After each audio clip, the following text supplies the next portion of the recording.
السلام عليكم ورحمة الله وبركاته.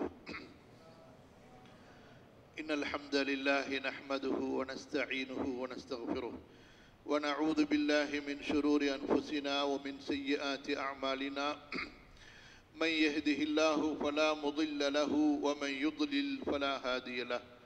أشهد أن لا إله إلا الله وحده لا شريك له وأشهد أن محمدا عبده ورسوله. اللهم صل وسلم وبارك على نبيك ورسولك محمد وعلى آله وأزواجه وذرياته ومن تبعهم بإحسان إلى يوم الدين. اللهم اغفر لي ولوالدي ولجميع أساتذتي ومشايخي ولجميع العلماء المسلمين الذين خدموا دينك ونصروه ونشروه ودعوا إليه والذين جاهدوا في سبيلك بأموالهم وأنفسهم. اللهم علمني القرآن العظيم والحديث الشريف ومعانيهما وحكمهما ومواعظهما ونصايحهما، وعلمني القول البليغ واللسان الفصيح والحكم الرشيد والعلم المفيد. اللهم يسر اللهم أقول وبك التوفيق. கண்ணியத்திற்கும் மதிப்பிற்கும் உரிய ஆசிரியர்களே, மார்க்க அறிஞர்களே, அல்ஹம்துலில்லாஹ், இந்த நிகழ்ச்சியின் மூலமாக உங்களோடு சில விஷயங்களை நானும் கற்றுக்கொள்வதற்கு ஆசைப்பட்டவனாக உங்களுக்கு முன்னால் இப்போது நான் நிற்கின்றேன். குறிப்பாக கல்வி பணியில் தொடர்ந்து பணியாற்றக்கூடிய உங்களுக்கு, மாணவர்களோடு அன்றாடம் பழகக்கூடிய உங்களுக்கு அதிக அனுபவம் இருக்கலாம். நிறைய படிப்பினைகளை நீங்கள் வாழ்க்கையிலே பெற்றிருக்கலாம். உங்களுடைய அனுபவத்தோடு மேலும் சில நல்ல செய்திகளை பரிமாறிக்கொள்வதற்காகத்தான் இந்த இடத்திலே நான் வந்திருக்கின்றேன். அன்பிற்குரிய ஆசிரியர் பெருமக்களே, கல்வி படிப்பது, கல்வி படித்துக் கொடுப்பது, இது அல்லாஹுடைய மார்க்கத்தில், இஸ்லாமிய மார்க்கத்தில் மிக முக்கியமான ஒரு கடமை, மிக முக்கியமான ஒரு பொறுப்பு. நீங்கள் திருமறை அல் குர்ஆனிலே முஹம்மது நபி ஸல்லல்லாஹு அலைஹி வஸல்லம் அவர்களை எங்கெல்லாம் அல்லாஹு தஆலா குறிப்பிடுகிறானோ, அவர்களுடைய பணியை இறைவன் எடுத்துச் சொல்கிறானோ, அந்த இடத்தில் அவர்கள் உங்களுக்கு வேதத்தையும் ஞானத்தையும் கற்றுக் கொடுப்பார். ஹுவல்லதி பஅஸ ஃபில் உம்மiyyin ரசூலம் மின்ஹும் யத்லு அலைஹிம் ஆயாத்திஹி வயுஸக்கீஹிம் வயுஅல்லிமுஹுமுல் கிதாப வல் ஹிக்மா. அவர் உங்களுக்கு வேதத்தை கற்றுக் கொடுப்பார், அறிவை, ஞானத்தை, கல்வியை உங்களுக்கு போதிப்பார் என்று அல்லாஹு தஆலா குறிப்பிடுகிறார். இந்த உலகத்திலே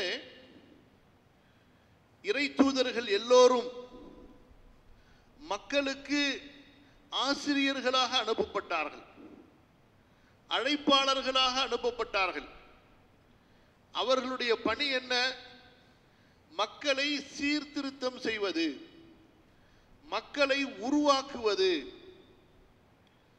மக்கள் அறியாத விஷயங்களை அவர்களுக்கு கற்றுக் கொடுப்பது, ஒழுக்கத்தை கற்றுக் கொடுப்பது, சட்டங்களை கற்றுக் கொடுப்பது, எப்படி வாழ வேண்டும், எதை செய்ய வேண்டும், எதை செய்யக்கூடாது, எது நல்ல வழி, எந்த வழியில் சென்றால் இறைவனை திருப்தி அடைய செய்யலாம், எந்த வழி கெட்ட ஒரு வழி, எந்த வழியிலே மனிதன் செல்லக்கூடாது, எது மனித குலத்திற்கு தீங்கு தரக்கூடியது என்பதையெல்லாம் கற்றுத்தருவதற்காக இறை தூதர்கள் அனுப்பப்பட்டார்கள். ஆகவே இறை தூதர்களுடைய அசலான தோற்றம் என்பது அவர்கள் ஒரு கல்வி ஆசிரியர், அவர்கள் ஒரு கல்வி ஆசிரியர், மக்களுக்கு கல்வியை கொடுப்பதற்காக அனுப்பப்பட்டவர்கள். இறைவனை பற்றிய கல்வி, மறுமையை பற்றிய கல்வி, இந்த உலகத்தில் செய்ய வேண்டியவை செய்யக்கூடாதவை பற்றிய கல்வி. அப்படி என்றால் அந்த தகுதியை இறைவன் அவர்களுக்கு கொடுத்து பிறகு அந்த பொறுப்பை கொடுக்கின்றான்.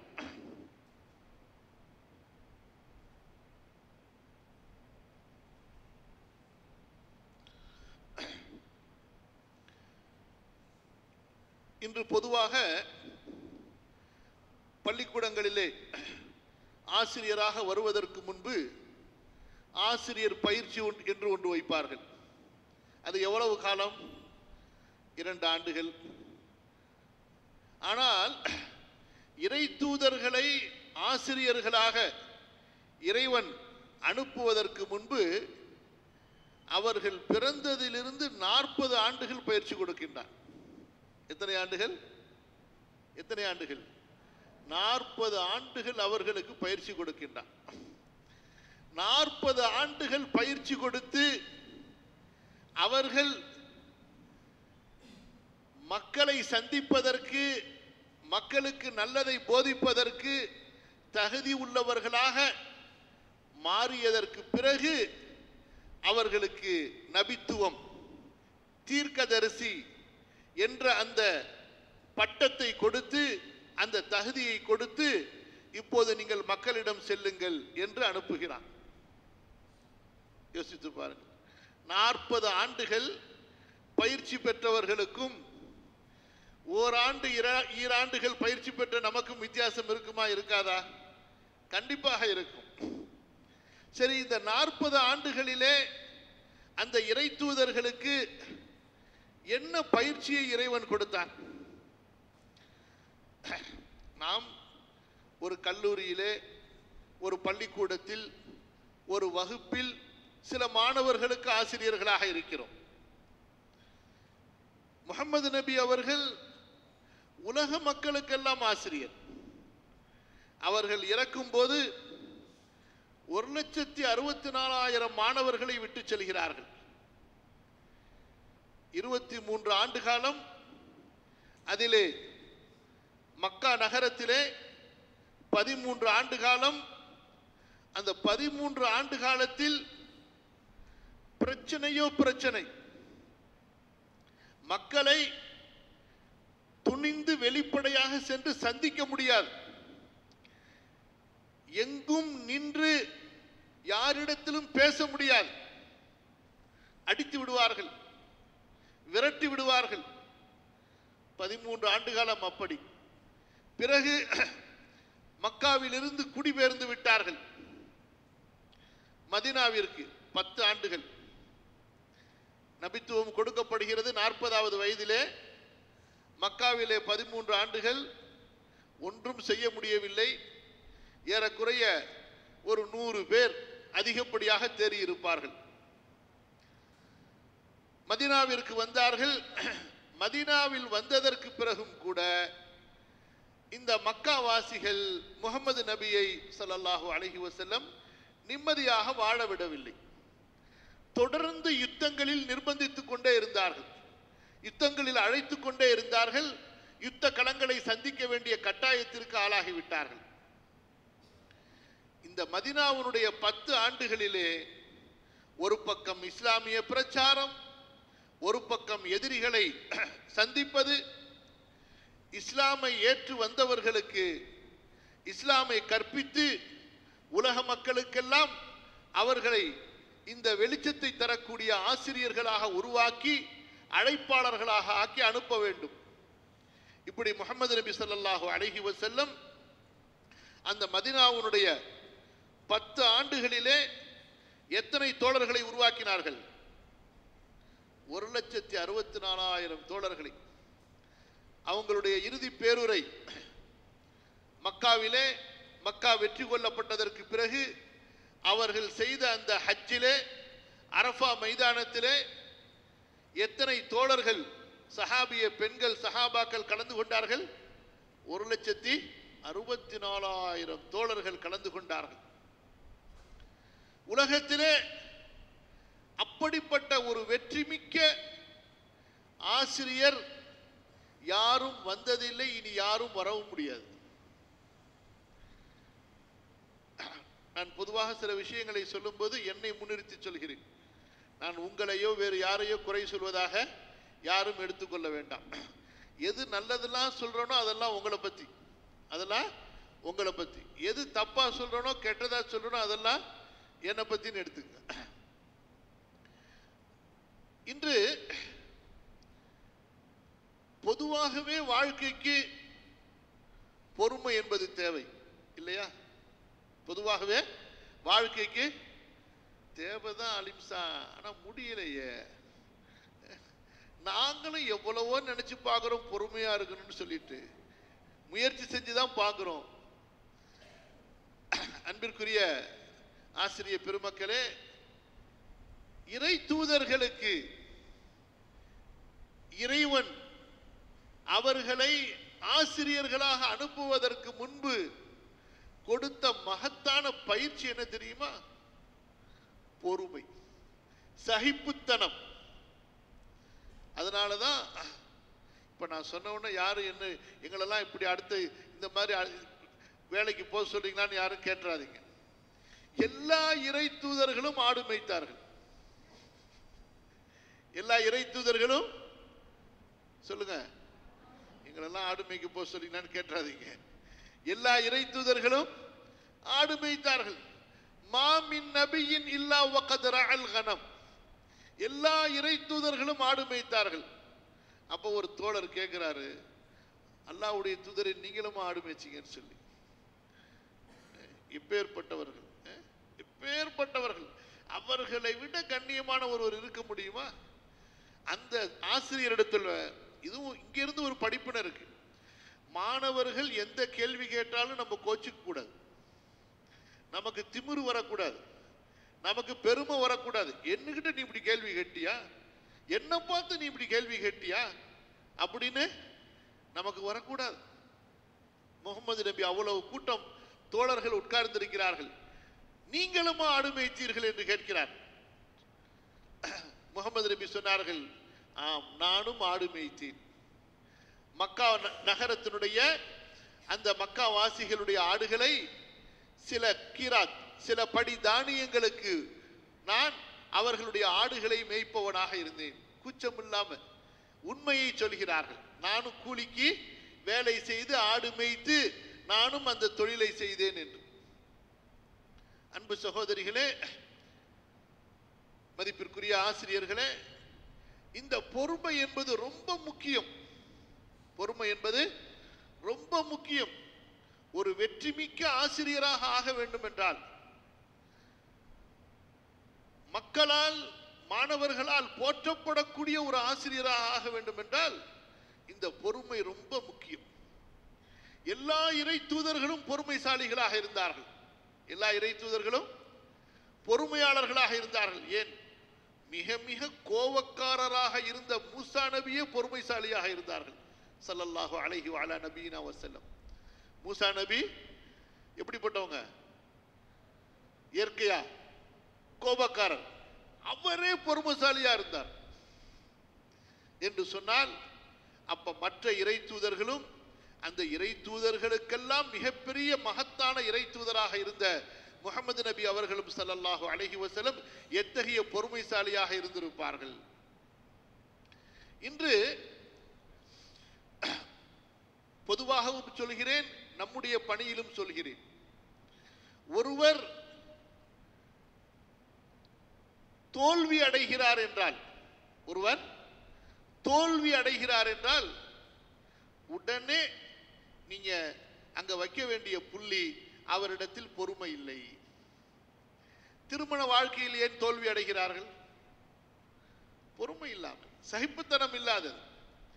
ஒருவன் வியாபாரத்திலே தோல்வி அடைகிறான், பொறுமை இல்லை. உடனே லாபத்தை பார்க்கறான், உடனே எல்லாம் நடக்கணும்னு பார்க்கறான். நடக்குமா? நடக்காது. உடனே விட்டுட்டு போயிடறான். யார் ஒன்றில் பொறுமையாக இருப்பார்களோ, உறுதியாக இருப்பார்களோ, பொறுமை என்பதற்கு நிறைய அர்த்தம் இருக்கு. அதுக்கு நம்ம அடுத்தது வருவோம். யார் சிரமங்களை தாங்கிக் கொள்பவர்களாக, அந்த பொறுமை.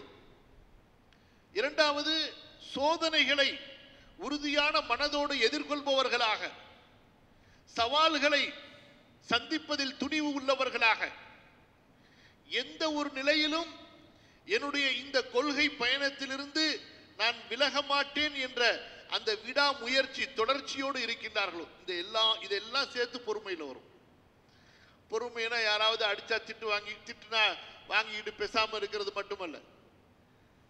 பொறுமை என்பது சோதனைகளை தாங்குவது, சிரமங்களை தாங்குவது, சவால்களை எதிர்கொள்வது, எந்த நிலையிலும் நம்முடைய முயற்சியிலிருந்து பின்வாங்காமல் இருப்பது, சிரமங்களை வென்று வெற்றியை நோக்கி சென்று கொண்டே இருப்பது, அதான் சபர், அதான் பொறுமை. முஹம்மது நபி அவர்களை பார்த்தீர்களே ஆனால், மற்ற இறை தூதர்களுக்கும் இவர்களுக்கும் இடையிலே என்ன வித்தியாசம்? மற்ற இறை தூதர்கள் எல்லாம் ஒரு குறிப்பிட்ட காலம் மக்களுக்கு போதனை செய்வார்கள். அதற்கு பிறகு அல்லாஹ்விடத்திலே சொல்வார்கள், யா அல்லாஹ், இந்த கூட்டம் உருப்படாது, இந்த கூட்டம் இனி ஈமான் கொள்ள மாட்டார்கள், முடிச்சிரு கதைய, இவர்களை இவ்வளவு பொறுமைசாலிங்க. கடைசியில் அவர்கள் பொறுமை இழந்து அல்லாஹ்விடத்திலே சொல்லிவிடுவார்கள், யா அல்லாஹ், இந்த கௌமை நீ அழிச்சிரு, நீ என்ன வேதனை அவர்களுக்கு எச்சரிக்கை செய்தாயோ அந்த வேதனையை காட்டிரு அப்படின்னு துவா செஞ்சிருவான். அல்லாஹு தஆலா இறை தூதர்களுக்கு கொடுத்த வாக்கை நிறைவேற்றிடுவான். நம்ம நபி இருக்காங்களே, யோசிச்சு பாருங்க, யோசிச்சு பாருங்க. என்றைக்காவது ஒரு நாள் யாருக்கு எதிராவது பிரார்த்தனை செஞ்சிருக்காங்களா? உஹது போர்ல பல்லு 4 பல்லு உடைஞ்சிருச்சு, ரத்தம் கொட்டோன்னு கொட்டுது. மண்டையில போட்டிருந்த, தலையில போட்டிருந்த தலை கவசம், அதுல கல்லால அடிச்சதுல அந்த ஆணி போய் இந்த பக்கம் பொட்டுல போய் குத்தி இங்க இருந்து ரத்தம் வலியுது. எப்படி இருக்கும் நினைச்சு பாருங்க. உயிர் தோழர்கள் எல்லாம் பதறி போகிறார்கள், நபியே, இந்த மக்களுக்கு எதிராக பிரார்த்தனை செய்து விடுங்கள், சபித்து விடுங்கள் இவர்களை சொல்லிட்டு. அல்லாஹ்வுடைய தூதர் சொன்னார்கள், மா புஇஸ்து லஆனா, நான் சபிப்பவனாக அனுப்பப்படவில்லை, வலக்கின்னி புஇஸ்து ரஹ்மத்தன், நான் கருணையாக அருளாக அனுப்பப்பட்டிருக்கிறேன் என்று சொல்லிவிட்டு, யா ரப், என் இறைவா, இக்ஃபிர் லி கௌமி, என் மக்களை மன்னிப்பாயாக, ஃபஇன்னஹும் லா யஅலமூன், அவர்கள் அறிய மாட்டார். என்னை உண்மையில் அறிந்திருந்தார், இந்த மகத்தான மார்க்கத்தை அறிந்திருந்தால் அவர்கள் என்னிடத்திலே போர் செய்து வந்திருக்க மாட்டார்கள், அவர்களை மன்னித்து விடு இறைவா என்று பிரார்த்தனை செய்தார்கள். அந்த பிரார்த்தனையை அல்லாஹ் ஏற்றுக்கொண்டான். அந்த உஹது போரிலே முஹம்மது நபிக்கு எதிராக யாரெல்லாம் எதிரணியிலே நின்று யுத்தத்தில் முஹம்மது நபியுடைய தோழர்களை கொன்று கொண்டிருந்தார்களோ அவர்களெல்லாம் சில ஆண்டுகளுக்கு பிறகு இஸ்லாமை ஏற்று, மார்க்கத்தை ஏற்று, மார்க்கத்தின் மிகப்பெரிய அழைப்பாளர்களாக மாறிவிட்டார்கள். அல்லாஹு தஆலா அவர்களை மன்னித்தான். யோசித்து பாருங்கள், எவ்வளவு பெரிய பொறுமை, எவ்வளவு பெரிய சகிப்பு. அந்த நேரத்தில் ஒரு பிரார்த்தனை, அல்லாஹ், உன்னுடைய தூதரை காயப்படுத்தி விட்டார்கள், இவர்களை அழித்து விடு என்று ஒரு வார்த்தை சொல்லி இருந்தால் போதும். நமது நபியினுடைய பாசத்திற்குரிய மனைவியார், நம்முடைய தாயார் ஆயிஷா ரலியல்லாஹு அன்ஹா, அந்த போர் முடிந்த உடனே ரசூலுல்லாஹ்விடத்தில் கேட்கிறாங்க, அன்பு கணவனாரே, இவ்வளவு இந்த போர்ல கஷ்டப்பட்டீங்களே, இவ்வளவு பெரிய சோதனைக்கு ஆளானீர்களே, இதைவிட சிரமத்தை நீங்கள் வாழ்க்கையில் அனுபவித்திருக்கிறீர்களா? என்ன கேள்வி? இதைவிட சிரமத்தை நீங்கள் வாழ்க்கையிலே அனுபவித்திருக்கின்றீர்களா? நம்முடைய நபி சொன்னார்கள் ஸல்லல்லாஹு அலைஹி வஸல்லம், ஆயிஷா, கண்டிப்பா இதைவிட சிரமத்தை நான் அனுபவித்திருக்கிறேன். உன்னுடைய கூட்டத்தார்கள் நான் தாயிஃப் நகரிலே அவர்களிடத்திலே சென்றபோது என்னை கல்லால் அடித்தார்கள். 14 நாட்கள் நம்முடைய நபி அந்த மக்களுக்கு நல்லதை சொல்கிறார்கள், அன்பாக பேசுகிறார்கள், மரியாதையாக அழைக்கிறார்கள். அதற்கு அந்த மக்கள் கொடுக்கக்கூடிய பதில் என்ன? முதலில் சொல்லடி கொடுத்தார்கள், பிறகு கல்லடி கொடுத்தார்கள். இறுதியாக ஊரிலே அறிவிப்பு செய்தார்கள், இன்றைய நாளுக்கு பிறகு முகமது இந்த ஊரிலே இருக்கக்கூடாது, எல்லோரும் கூடிவிடுங்கள் என்று. சின்ன பிள்ளைங்க ஊர்ல உள்ளவங்க எல்லாம் தலைவர் எதை சொல்றாங்களோ அதை தான் கேட்க போறாங்க. எல்லாரும் கல்லை பொறுக்கிட்டு வந்துட்டாங்க. எல்லோரும் கல்லை பொறுக்கி கொண்டு வந்து விட்டார்கள். அவரோட கூட போன ஸெய்த் பாதுகாக்கிறார் முகமது நபியை. எவ்வளவுதான் பாதுகாப்பார்? கல் அவர்களுடைய பின்னந்தலையிலிருந்து அடிபடுகிறது, ரத்தம் ஊத்துது. ரத்தம் தலையெல்லாம் காயமாய், கழுத்தெல்லாம் காயமாய் ரத்தம் ஊத்துது. அவங்க போட்டிருந்த கால் ஷூ, அந்த லெதர்ல ஷாக்ஸ் மாதிரி போடுவாங்க, அதுல அந்த ரத்தம் உறைஞ்சி அப்படியே அதை கலட்ட முடியல. ரத்தம் உறைஞ்சி அதை கலட்ட முடியல. எப்பேற்பட்ட சிரமமாக இருக்கும். அப்படியே அடிச்சு அடிச்சு அடிச்சு கொண்டு போய் ஊருக்கு வெளியில விட்டுட்டாங்க. அல்லாஹ்வுடைய தூதர் அங்கே அமருகிறார்கள். அல்லாஹு தஆலா ஜிப்ரீல், வானவ தலைவர் ஜிப்ரீலை அனுப்புகிறார். ஜிப்ரீல் வருகிறார். முஹம்மதே ஸல்லல்லாஹு அலைஹி வஸல்லம், உங்களது மக்கள் உங்களுக்கு என்ன செய்தார்கள் என்பதை அவன் அறிவான். இந்த மலைகளுக்கான அதிபதி 2 வானவர்களை அனுப்பி இருக்கிறான். நீங்கள் சொல்லுங்கள், இந்த 2 மலைகளுக்கு இடையிலே வசிக்கக்கூடிய மக்களை அவர்கள் நசுக்கி அழித்து விடுவார்கள்.